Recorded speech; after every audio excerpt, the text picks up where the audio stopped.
हिंदी मेरा ईमान है, हिंदी मेरी पहचान है, हिंदी हूँ मैं, वतन भी मेरा, प्यारा हिंदुस्तान है, प्यारा हिंदुस्तान है। जय हिंद दोस्तों, welcome to the exam toppers. स्वागत है आप सभी का हमारे द एग्ज़ाम टॉपर्स परिवार में। आज है 14 सितंबर। आज मनाया जाता है पूरे भारत में हिंदी दिवस। 14 सितंबर जिसे हिंदी दिवस के रूप में मनाया जाता है। हिंदी दिवस 14 सितंबर को प्रत्येक वर्ष संपूर्ण भारत में हिंदी भाषा की महत्ता को प्रदर्शित करने के लिए मनाया जाता है। हिंदी दिवस को राष्ट्रीय हिंदी दिवस भी कहा जाता है। हिंदी भाषा का भारत में बड़ा इतिहास है, लेकिन क्या आप जानते हैं कि भारत में प्रत्येक वर्ष 14 सितंबर को ही राष्ट्रीय हिंदी दिवस या हिंदी दिवस क्यों मनाया जाता है? तो आज के इस वीडियो में हम जानेंगे हिंदी भाषा एवं हिंदी दिवस से जुड़े कुछ महत्वपूर्ण रोचक तथ्यों के बारे में और इसके इतिहास के बारे में। तो आगे बढ़ने से पहले यदि आपने चैनल को सब्सक्राइब नहीं किया है तो सब्सक्राइब कर बेल आइकन को प्रेस कर लें ताकि आपको लेटेस्ट वीडियोज़ के नोटिफिकेशन सबसे पहले मिल सकें। वैसे तो हिंदी का उपयोग किए बिना हिंदी भाषा का विकास नहीं हो सकता है और हम अपने नित्य दिनचर्या में हिंदी का उपयोग करे बिना भी नहीं रह सकते हैं। हिंदी का उपयोग किए बिना हिंदी का विकास तो संभव है भी नहीं। सभी सरकारी कार्यालयों में अंग्रेजी की जगह पर हिंदी का उपयोग करने की सलाह दी जाती है। हिंदी दिवस के दौरान कई कार्यक्रमों का आयोजन भी किया जाता है और विश्व में हिंदी बोलने वालों की संख्या दिन प्रतिदिन बढ़ती जा रही है। पहला आधिकारिक हिंदी दिवस 14 सितंबर 1953 में मनाया गया था।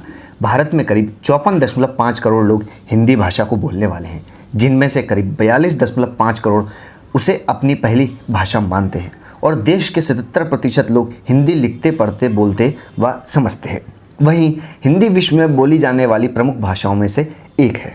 भारत में हिंदी भाषा का इतिहास इंडो यूरोपियन भाषा परिवार के इंडो आर्यन शाखा से संबंध रखता है। ये बात हम सभी जानते हैं कि भारत में सैकड़ों भाषाएं और बोलियां बोली जाती हैं। आज़ादी के बाद देश में सबसे ज़्यादा भाषा को लेकर बवाल मचा हुआ था। वहीं 6 दिसंबर 1946 में आज़ाद भारत का संविधान तैयार करने के लिए संविधान सभा का गठन हुआ। 26 नवंबर 1949 को संविधान के अंतिम प्रारूप को संविधान सभा ने मंजूरी तो दे दी और इस प्रकार आज़ाद भारत का अपना 26 जनवरी 1950 में संविधान पूरे देश में लागू होता है। भारत के अलावा मॉरिशस, पाकिस्तान, सूरीनाम, त्रिनिदाद और कुछ अन्य दूसरे देश भी हैं जहां पर हिंदी भाषा बोली जाती है और भारतीय नागरिक दुनिया के जिस भी देश में रहते हैं वहां हिंदी एक भाषा के रूप में पढ़ी और लिखी ही जाती है और हिंदी भाषी लोगों की पहचान एक अलग ही रही है। आज़ादी के बाद भारत सरकार ने देश की मातृभाषा को आदर्श स्वरूप देने के लिए एक लक्ष्य बनाया और हिंदी भाषा को व्याकरण और वर्तनी युक्त करने का लक्ष्य निर्धारित करा। इसके बाद 14 सितंबर 1949 को संविधान सभा ने एक मत से यह निर्णय लिया कि हिंदी ही भारत की राजभाषा होगी। इसी महत्वपूर्ण निर्णय के महत्व को प्रतिपादित करने तथा हिंदी को हर क्षेत्र में प्रसारित करने के लिए राष्ट्रभाषा प्रचार समिति वर्धा के अनुरोध पर सन 1953 से संपूर्ण भारत में 14 सितंबर को प्रतिवर्ष राष्ट्रीय हिंदी दिवस या हिंदी दिवस के रूप में मनाया जाता है। इसके अलावा 14 सितंबर व्योहार राजेंद्र सिंह का जन्म दिवस भी है, जिन्होंने हिंदी को भारत की राजभाषा बनाने की दिशा में अथक प्रयास किया था।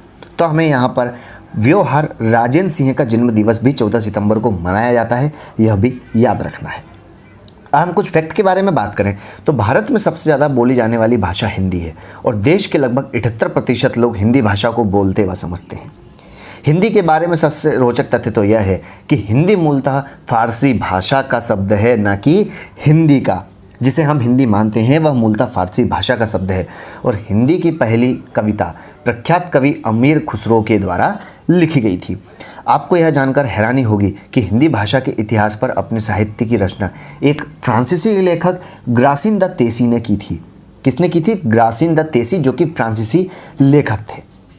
1977 में तत्कालीन भारतीय विदेश मंत्री अटल बिहारी वाजपेयी ने पहली बार संयुक्त राष्ट्र संघ की आम सभा को हिंदी भाषा में संबोधित किया था और वे ही अर्थात अटल बिहारी वाजपेयी ही संयुक्त राष्ट्र संघ की सभा को हिंदी में संबोधित करने वाले पहले व्यक्ति हैं।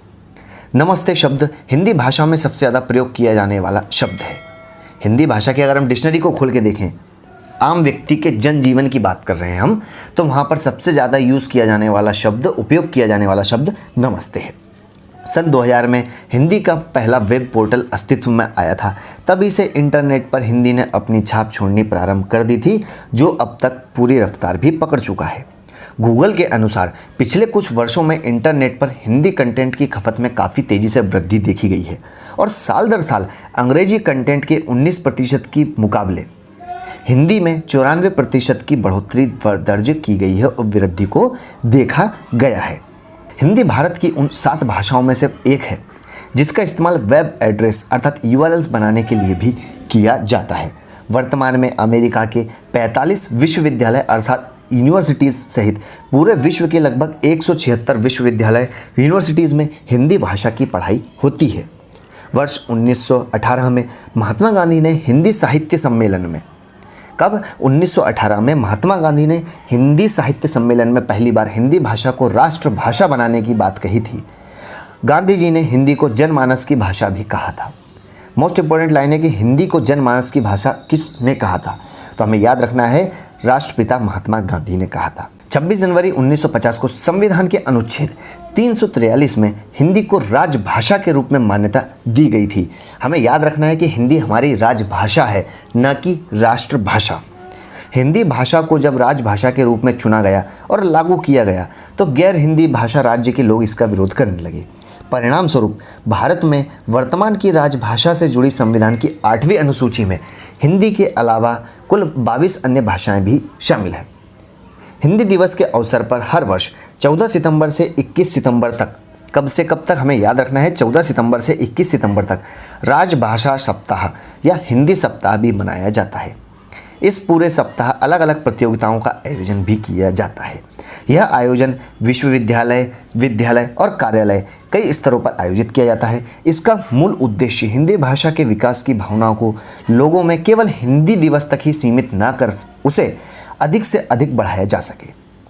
इन 7 दिनों में लोगों को निबंध लेखन और अन्य कई क्रियाकलाप एक्टिविटीज़ के माध्यम से हिंदी भाषा के विकास और उसके उपयोग के लाभ के बारे में भी समझाया जाता है। हिंदी भाषा के लोगों से जुड़ाव और लोगों को हिंदी के प्रति उत्साहित करने के लिए हिंदी दिवस पर पुरस्कार समारोह का भी आयोजन किया जाता है।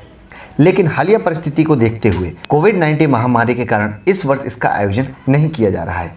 राष्ट्रपति द्वारा चयनित व्यक्तियों को राजभाषा कीर्ति पुरस्कार और राजभाषा गौरव पुरस्कार प्रदान किया जाता है। यह पुरस्कार उन व्यक्तियों को दिया जाता है जिसने अपने कार्य के दौरान अच्छी हिंदी का उपयोग किया हो। इस पुरस्कार योजना के तहत कुल 39 अर्थात 39 पुरस्कार प्रदान किए जाते हैं। यह पुरस्कार किसी समिति, विभाग, मंडल आदि को उसके द्वारा हिंदी में किए गए सर्वश्रेष्ठ कार्यों के लिए प्रदान किया जाता है। इसका मुख्य उद्देश्य सरकारी कार्यों में हिंदी भाषा का उपयोग करने से होता है। यह पुरस्कार तकनीकी या विज्ञान के विषय पर लिखने वाले किसी भी भारतीय नागरिक को दिया जाता है। इसमें 10,000 से लेकर 2 लाख रुपए तक के 13 पुरस्कार शामिल होते हैं। इसमें पहला अर्थात प्रथम पुरस्कार प्राप्त करने वाले को 2 लाख रुपए, द्वितीय पुरस्कार प्राप्तकर्ता को 1.5 लाख रुपए व तृतीय पुरस्कार प्राप्तकर्ता को 75,000 रुपए प्रदान किए जाते हैं। तो यह था हिंदी भाषा, हिंदी दिवस के इतिहास के बारे में और उससे जुड़े कुछ महत्वपूर्ण फैक्ट। आई होप कि आपको ये वीडियो पसंद आया होगा। तो वीडियो को लाइक एंड शेयर करना बिल्कुल ना भूलें। मिलते हैं नेक्स्ट वीडियो में, तब तक के लिए घर पर रहें, खुश रहें, स्वस्थ रहें। Thanks for watching. जय हिंद।